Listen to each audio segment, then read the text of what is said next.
کہ آپ جو آئی ہو نا اپنا بڑا کرنے گھر چھوڑ کے سبن میں، تو اللہ تعالیٰ کی یہ توفیق ہے.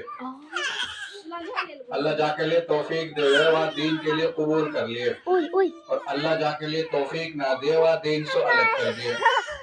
ہر مسلمان چاہے مرد ہوئے عورت ہوئے کہیں رہتے ہوئے، ہر ایک سے کہو بھائی نماز پڑھے تو نو بھائی چھوٹ رہی ہے، مجبور پڑھنی چاہیے. کوئی بھی گئے گزرو مسلمان بھی انکار نہیں کر سکتا کہ بھائی نماز نہ پڑھنی چاہیے. کوئی دینی مسئلہ تفریق الگ ہو سکتی ہے یا بارہ میں کوئی اختلاف نہ ہے، نماز نہ پڑھنی چاہیے، سبیں پڑھنی چاہیے. نماز سب کے لیے ضروری ہے. نماز کے بغیر کوئی آدمی مسلمان نہیں رہ سکتا. اللہ کے نبی نے بتائی من ترک الصلاۃ متعمدا فقد کفر. جس نے جان بوجھ کے نماز چھوڑ دی وہ نے کافروں والا عمل کیا. یہ اللہ کے نبی نے بتائی ہے، سب کے اوپر فرض ہے، اور یہ اسی کی محنت ہے، اسی کی کوشش ہے کہ ہماری زندگی کے اندر دین آ جائے. آج ہماری زندگی دنیا کے لیے تو سب کچھ گزر رہی ہے. دنیا کے بارے میں اگر وہ تو زیادہ جان رہے ہو، دیکھو موبائل کی بات سنیں. موبائل کی موبائل اگر دادا کے پہ بھی موبائل ہے، پوتا کے پہ بھی موبائل ہے. اب پوتا موبائل کے بارے میں سمجھ رہو، دادا نہ سمجھ رہو. دادا رات میں سردی میں بھی اٹھ کے جائے گا پوتا کے پہ، یعنی میرے موبائل میں کہاں ہوگا دیکھیے بتاؤ کہاں ہوگا.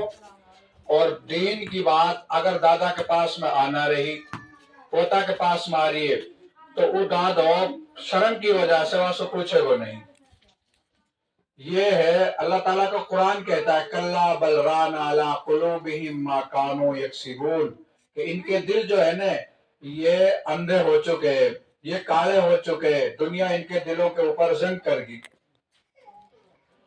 لوہا کے اوپر جب جنگ لگ جائے، جنگ ہٹانے کے لیے اس لوہا کو آگ میں جلایا جاتا ہے، آگ کی بھٹی میں جلایا جاتا ہے. جب تک واپس جنگ نہ ہٹے گا وہ لوہا باہر نہیں نکالی جا سکتی بھٹی کے اندر سے.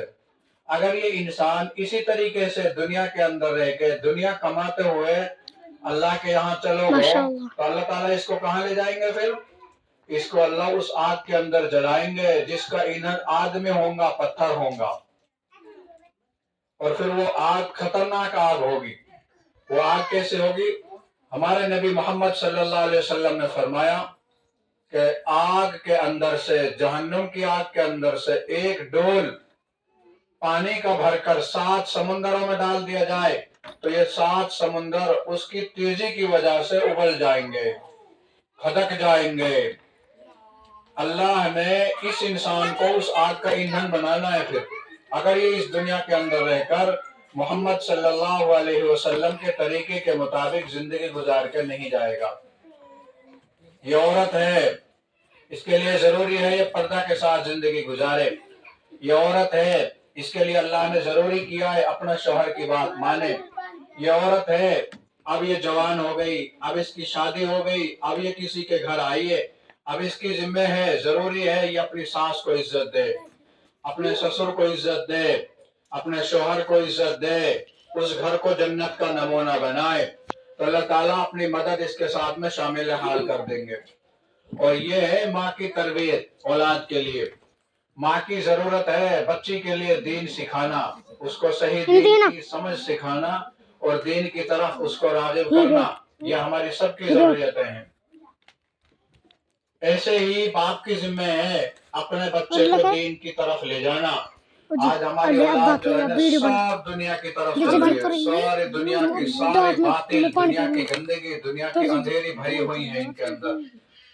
اور اب ہمارا دل جو ہے نا اللہ کے نبی نے فرمایا اطلب قلبک عند ثلاثۃ مواطن، 3 جگہ پہ تلاش کر تیرا دل کے اندر یہ بات اچھی اتر رہی ہے یا نہیں اتر رہی ہے، تیرا دل بھاری ہے یا نہیں بھاری ہے. عند سوائل القرآن، تو قرآن پڑھ رہا ہے یا میں تجھے مزہ آ رہا ہے یا نہیں آ رہا، تیرے دل کے لیے سکون مل رہا ہے یا نہ مل رہا، قرآن پڑھنے کے لیے تیرا دل کر رہا ہے یا نہ کر رہا ہے. مل رہا بھائی. قرآن اللہ کی وہ کتاب ہے جو اللہ کی اپنی زبان سے نکلی ہے. اس لیے ہم کہتے ہیں بار بار قرآن پڑھاؤ بھائی، اپنے بچوں کو قرآن پڑھاؤ. قرآن اللہ کی وہ کتاب ہے جو اللہ کی زبان سے نکلی ہے. اور دیکھو نا